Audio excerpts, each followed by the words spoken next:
Assalamualaikum. Ya, Manchester United bersama dengan Michael Carrick menderita kekalahan pertama di tahun 2026.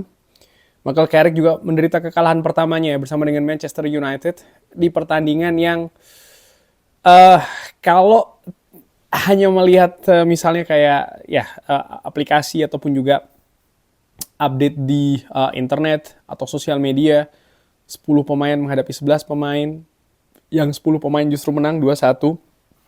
Ada apa ini? Ya, seperti gue katakan di review, bahwa yang 10 pemain tampil kokoh, tampil konsisten, dan juga tampil efisien. Itu yang membedakan dengan yang bermain dengan 11 pemain. Yang 11 pemain, by the way Manchester United ya, bukannya kehilangan akal, bukannya tidak ada peluang. Di babak kedua ada beberapa kesempatan menurut gue ya, bagaimana Manchester United berusaha untuk memecahkan kokohnya pertahanan dari Newcastle United. Ada beberapa momentum dari bola true pass misalnya ya, sempat sebagai contoh ketika Bruno Fernandes memberikan kepada Mbeumo, beberapa tusukan yang dicoba dilakukan oleh Cunha, ada peluang dari Leny Yoro, peluang dari Joshua Zirkzee, dan dari beberapa kesempatan lainnya.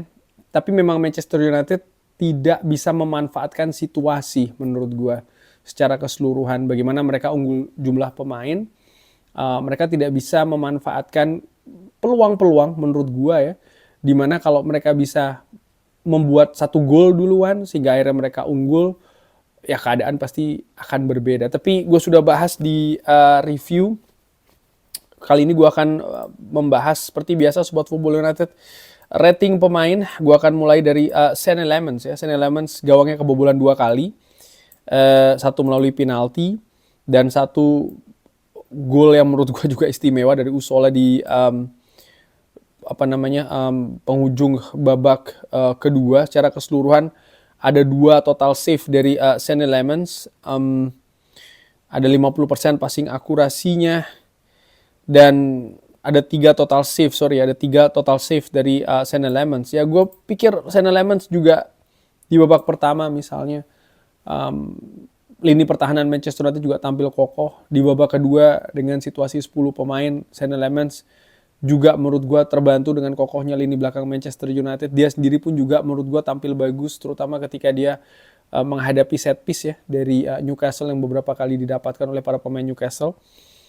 Jadi 2 gol yang diderita oleh Manchester United, gue pikir ya, terutama gol kedua misalnya ada yang menilai ya kenapa Senne Lammens tidak bereaksi dan lain-lain. Ya menurut gue memang bolanya juga pojok, dan Senne Lammens menurut gue mati langkah ya di situasi tersebut. Gue beri Senne Lammens nilai 7. Noussair Mazraoui tampil di 2 posisi yang berbeda. Di babak pertama fullback sebelah kanan, lalu berpindah ke fullback sebelah kiri. Di babak kedua ada 1 kartu kuning dari Noussair Mazraoui. Tacklingnya 100%, duel 11 kali, 6 berhasil dimenangkan.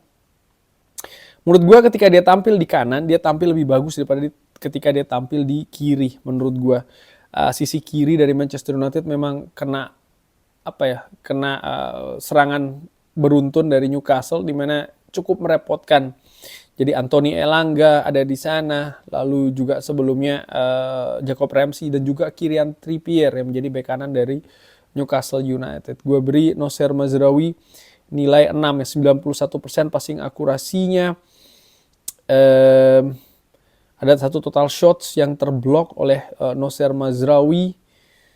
Ya, gue pikir dia, apalagi dia juga mendapatkan 1 kartu kuning, dan gue menilai tadi ya, dia ketika tampil di kiri tidak sebagus tampil di sebelah kanan. Leny Yoro di babak pertama menurut gue tampil cukup oke. 100% tackling suksesnya dari Leny Yoro, 100% ya. Ada 5 duel, 3 berhasil dimenangkan, 91% passing akurasi dari Leny Yoro. Ada 1 peluang di babak kedua dari Leny Yoro yang masih ditepis oleh Ramsdale. Gue menilai ya dia tampil lebih kokoh di lini pertahanan dibanding pertandingan sebelumnya. Inisiatif dia menyerang pun juga bagus, termasuk juga ada peluang dari Leny Yoro, tapi ya sayang sekali tidak bisa dimanfaatkan. Gue beri Leny Yoro nilai 7. Harry Maguire sempat diragukan untuk bisa tampil di pertandingan ini, tapi ya dia memberikan kontribusi juga, ada 100% tackling akurasinya, 11 duel, 7 berhasil dimenangkan, 83% passing akurasi dari Harry Maguire. Di gol kedua dari Newcastle United dia berusaha untuk mengcover Tyrell Malacia ya, yang memang out of position, tapi eksekusi bola dari Usola juga menurut gua bagus. Ya, Harry Maguire juga menurut gua selain kokoh di lini belakang, dia juga terlibat build up serangan Manchester United, bahkan di menit-menit terakhir di babak kedua dia inisiatif atau mungkin didorong ya ke depan memanfaatkan tinggi badan, tapi menurut gua ya situasinya mungkin tidak sama, ada banyak tekanan di sana dan tidak bisa dimanfaatkan oleh Harry Maguire. Gue beri dia nilai 7. Luke Shaw, nah ini dia nih, Luke Shaw kesulitan, dia tampil 61 menit di pertandingan tadi, sangat kesulitan untuk bisa menghadapi serangan-serangan dari sisi kanan Newcastle. Jadi lini kiri Manchester United ini memang digempur oleh Newcastle tanpa henti, baik ketika mereka tampil 11 ataupun juga dengan 10 pemain. Ada 10 duel, hanya 3 yang berhasil dimenangkan, passing akurasi 87%. Tidak ada, tidak ada crossing dari Luke Shaw, hal yang sebenarnya juga diharapkan sebenarnya dari seorang Luke Shaw. Menurut gue dia sangat sering sekali tertahan di daerah sendiri dengan tidak terlibat aktif dalam build up serangan Manchester United, artinya bisa membuat sesuatu yang berbahaya begitu ya. Gue beri dia nilai 5 dan juga ada satu kartu kuning untuk Luke Shaw. Casemiro ada 1 gol penyama kedudukan di penghujung babak pertama, 78% passing akurasinya. Ya tidak ada key passes dari Casemiro, di mana memang lini tengah Manchester United ini di babak pertama utamanya sangat kesulitan sekali. Newcastle tampil dengan agresivitas tinggi di sana, determinasi pun juga demikian. Jadi sangat-sangat membatasi ruang gerak dari lini tengah Manchester United. Ada 8 duel, 4 yang berhasil dimenangkan oleh Casemiro. Gue beri Casemiro nilai 8 di pertandingan tadi, termasuk juga salah satu golnya tadi yang diciptakan ya. Kobbie Mainoo kesulitan untuk berkembang di babak pertama, baru agak kelihatan di babak kedua ketika Newcastle tampil dengan 10 pemain, tapi itu pun juga tidak secara signifikan ya menurut gue. Gue berharap lebih banyak sebenarnya dari seorang Kobbie Mainoo, terutama di babak kedua. 91% passing akurasinya, tidak ada key passes yang dilakukan oleh Kobbie Mainoo, dan ini menurut gue yang sebenarnya gue harapkan lebih dari Kobbie Mainoo. Dia punya peluang memang di babak pertama yang masih bisa ditepis oleh seorang Ramsdale. Ini juga menunjukkan bahwa Manchester United bukannya tampil jelek ya, mereka pun juga meng-create peluang, tapi fakta bahwa lini pertahanan Newcastle itu kokoh dan juga kipernya Ramsdale juga tampil bagus, ini juga situasi yang tidak dilihat. Lalu ya ada 4 duel, 2 berhasil dimenangkan, ada 5 recoveries dari Kobbie Mainoo. Gue beri Kobbie Mainoo nilai 7. Mbeumo ada 1 kartu kuning untuk Mbeumo, 1 key passes, 76% passing akurasi, hanya ada 1 total shots dan 1 big chance yang tidak bisa dimanfaatkan oleh Mbeumo ya. Di babak pertama ya dia kesulitan untuk bisa menembus lini sayap dari Newcastle United. Di samping juga sebagian besar waktu di babak pertama dia tidak mendapatkan distribusi bola yang bagus dari lini tengah Manchester United, tapi dia sendiri juga menurut gue tampil tidak maksimal di pertandingan tadi dan juga mendapatkan kartu kuning, sehingga gue beri dia nilai 6 di pertandingan tadi, seorang Mbeumo. Cunha pun juga demikian, sempat ada momentum di awal babak pertama, ada 1 key passes yang diberikan oleh Cunha, 63% passing akurasinya sangat rendah ini, ada 3 total shots yang dilakukan oleh Cunha.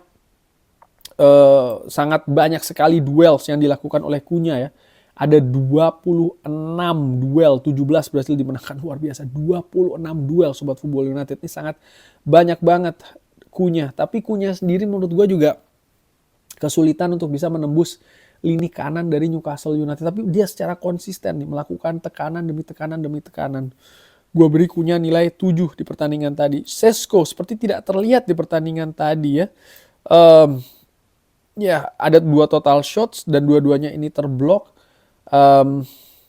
Lalu passing akurasi 93%, ada 5 duels yang dilakukan oleh Sesko. Ya, kenapa Sesko tidak begitu terlihat menurut gue? Karena memang um, support dari lini kedua tidak begitu banyak pada Šeško. Sebenarnya Šeško yang punya tinggi badan tentu saja bisa saja dimanfaatkan dengan crossing-crossing yang dilakukan, tapi tidak banyak itu terjadi. Dan gue juga melihat bagaimana lini pertahanan Newcastle yang dikawal oleh Dan Burn ya, dan juga Thiaw ini pemain yang juga tinggi besar ya kan. Dan lini pertahanan Newcastle pun menurut gue juga tampil kokoh di pertandingan tadi. Sehingga Šeško tidak begitu banyak mendapatkan kesempatan di sana. Padahal Šeško merupakan pemain yang menurut gue bisa tampil efisien dengan peluang sedikit yang didapatkan, tapi itu tidak terjadi di pertandingan tadi. Gue beri dia nilai 6. Bruno Fernandes. 1 assist diberikan Bruno Fernandes. Ada sebuah kesalahan yang berujung penalti ya, yang dilakukan oleh Bruno Fernandes. Ada 3 big chance created. Ada 8 key passes. Lagi-lagi sangat krusial Bruno Fernandes. Di babak kedua utamanya ya. Ada bola untuk Mbeumo, ada bola untuk Leny Yoro. Dan beberapa bola-bola enak lainnya yang memanjakan lini depan dari Manchester United. Ada 13 duel, sangat aktif sekali. Ada 6 recoveries dari Bruno Fernandes. Ada 3 tackling, 2 berhasil dimenangkan. Ya, Bruno berusaha untuk tampil maksimal ya. Tapi bagaimana lini depan Manchester United juga tidak bisa tampil maksimal. Menurut gue juga tidak bisa tampil optimal.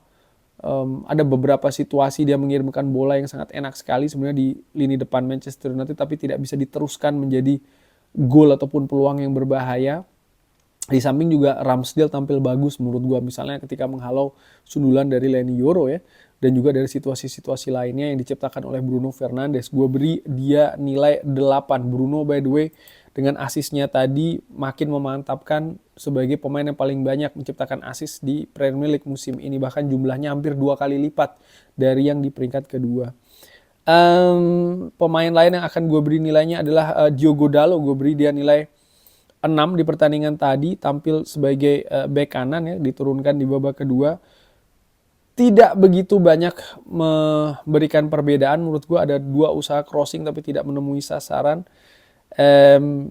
Ya, gue berharap sebenarnya mungkin dia bisa membuat keadaan yang berbeda dari sisi kanan, tapi ternyata tidak begitu signifikan perubahannya. Gue beri dia nilai 6. Nilai 6 juga gue berikan untuk Ugarte yang menggantikan Casemiro. Bahkan menurut gue justru menurun ya kualitas penampilan lini tengah Manchester United dengan turunnya Manuel Ugarte. Gue tidak mengerti kenapa Casemiro diganti ya, karena ya kemampuan menyerang, menciptakan peluang bagi Casemiro, create chances lebih bagus daripada Ugarte, dan itu sebenarnya dibutuhkan oleh Manchester United menurut gue ya di babak kedua. Tapi justru ada pertimbangan lain yang gue nggak tahu sehingga akhirnya Ugarte ditampilkan menggantikan Casemiro, dan menurut gue ada penurunan kualitas di lini tengah Manchester United. Walaupun passing akurasinya cukup oke nih 89%, ada 2 total shot, 1 big chance yang tidak bisa dimaksimalkan ya, sundulan dari Ugarte. Ada 4 duels, 2 berhasil dimenangkan. Gue beri dia nilai 6. Amat, gue beri dia juga nilai 6 ya. Tampil di babak kedua, gue berharap lebih sebenarnya dari seorang Amat. Tusukan-tusukannya misalnya hanya ada 1 crossing yang dilakukan, itu pun juga tidak menemui sasaran. Tidak ada dribbling yang dilakukan oleh Amat, padahal itu yang gue harapkan. Tapi passing akurasinya bagus ya, 100%. Gue beri Amat nilai 6. Joshua Zirkzee tampil bagus menurut gue di pertandingan tadi, walaupun dengan menit bermain yang terbatas, hanya 13 menit. Ada 1 shot yang on target dan sangat bagus sebenarnya shoot itu. Sayang masih bisa di save lagi-lagi oleh Ramsdale yang tampil bagus. Menurut gue dribblingnya, suksesnya 100%. Ini sebenarnya yang gue harapkan dari lini depan Manchester United. Berani juga melakukan tusukan-tusukan baik itu secara individu ataupun juga kombinasi bola-bola pendek. Tapi lini pertahanan Newcastle juga cukup solid menurut gue. Ada crossing yang dilakukan, akurasinya juga 100%, 86% passing akurasinya, dan duelnya pun juga 100% dari Joshua Zirkzee. Gue beri dia nilai 7. Michael Carrick sendiri bagaimana? Ya, dengan segala keterbatasan menurut gue di bangku cadangan Manchester United, gue menilai sebenarnya ada perubahan instruksi terlihat di babak pertama ke babak kedua. Terutama Manchester United yang diharapkan memang dengan jumlah keunggulan pemain 11 melawan 10 ini lebih berani dalam melakukan possession. Tapi bagaimana menurut gua keputusan dari Michael Carrick ketika menggantikan Noussair Mazraoui dengan seorang Tyrell Malacia di mana Tyrell Malacia akhirnya justru membuat blunder. Menurut gue ini juga situasi yang tidak bisa tidak gue lihat gitu loh. Misalnya mungkin ada argumennya, tapi siapa lagi yang diturunkan ya gue nggak tahu karena memang keterbatasan pemain yang ada di bangku cadangan. Tapi misalnya masih ada Aiden Heaven yang bisa ditempatkan misalnya di sektor pertahanan ataupun merubah situasi jumlah pemain di lini pertahanan misalnya, ataupun juga pilihan-pilihan yang lain. Tapi fakta bahwa Tyrell Malacia yang dipilih menurut gue ini merupakan sebuah katakanlah kekeliruan yang justru akhirnya menghukum Manchester United dengan gol kedua dari Newcastle United. Gue sendiri tidak ingin menyalahkan 100% dari Tyrell Malacia karena gue menilai bahwa dia juga bukan pemain yang siap untuk diturunkan di pertandingan dengan intensitas yang tinggi dan diturunkan di tengah-tengah pertandingan ya, dengan situasi yang masih sangat ketat sekali. Gue beri Michael Carrick hari ini nilai 7. Tapi seperti gue katakan di review, memang ada sebuah pelajaran penting dan ingin gue saksikan, ingin gue lihat juga bagaimana Michael Carrick membangkitkan Manchester United dari kekalahan ini. Karena sebenarnya ini bukan kekalahan yang harus membuat Manchester United panik misalnya ya, karena masih berada di 3 besar.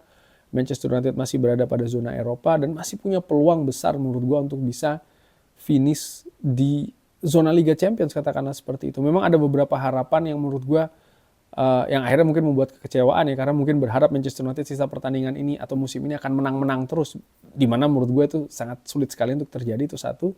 Atau kedua, ada imajinasi bahwa Manchester United bisa menjadi juara Premier League. Dan gue tidak tahu dari mana imajinasi ini terjadi. Dan kalau melihat misalnya Manchester United musim lalu finish di peringkat 15, dan Premier League merupakan salah satu liga terketat di dunia, ini kan merupakan hal yang menurut gue tidak bertemu ya. Jadi ya, tidak perlu panik menurut gue. Justru yang menarik adalah apa yang akan dilakukan Michael Carrick setelah ini. Kurang lebih seperti itu. Bagaimana menurut Sobat Football United? Seperti biasa, drop di kolom komen. Terima kasih sudah menyaksikan. Jangan lupa like, share, dan juga subscribe. Wassalamualaikum warahmatullahi wabarakatuh. Thank you.